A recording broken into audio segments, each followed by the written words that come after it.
La toute première édition du SIHH a eu lieu en 1991, donc dans la halle 1 de Palexpo, qui est toute vide aujourd'hui, donc on voit l'immensité du travail qu'il y avait à faire. Donc en reprenant le concept justement un petit peu de la place Vendôme à Paris, en termes d'architecture, et il y avait 5 maisons exposantes. L'idée de base, c'était vraiment effectivement de se dire, voilà, la haute horlogerie, c'est un univers en soi, c'est un univers à la croisée des chemins entre l'innovation, la technologie, la créativité, mais aussi le savoir-faire, les racines, un certain nombre de valeurs. Ce périmètre de la haute horlogerie nécessitait d'être incarné à l'initiative à l'époque d'une marque essentiellement qui était la marque Cartier et qui a décidé d'incarner ce que l'on pressentait devenir la haute horlogerie et donc qui a souhaité organiser ce premier salon à Genève, berceau de la haute horlogerie à Palexpo.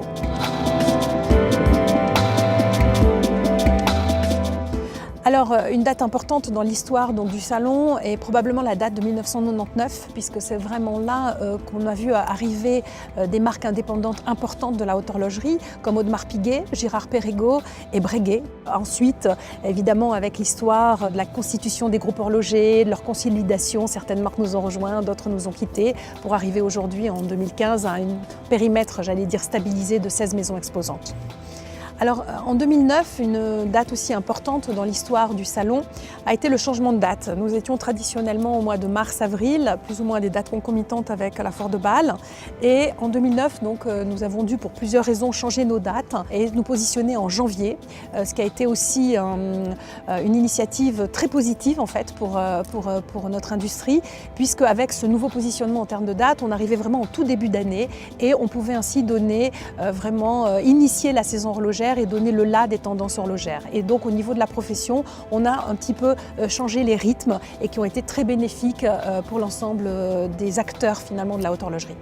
Alors le salon du SIHH est un salon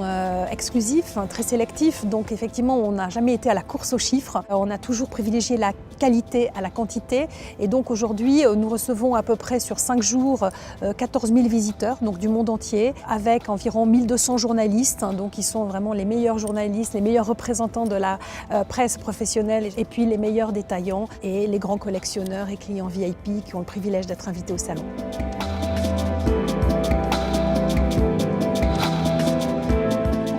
On est quand même aussi sur un périmètre qui n'est pas extensible. C'est vrai que les détaillants, les boutiques, on est quand même sur un périmètre plus ou moins fini, même si effectivement la fréquentation augmente d'année en année parce que je pense aussi notamment qu'on a de plus en plus de clients finaux ou de collectionneurs qui viennent voir un avant-première avant même que ce soit dans les boutiques ou voire même que ce soit produit et ce qui fait aussi effectivement l'attrait de ce salon. Je me rappelle de ma première visite au SIHH, c'était en 98, puisque mon premier salon c'était SIHH 99.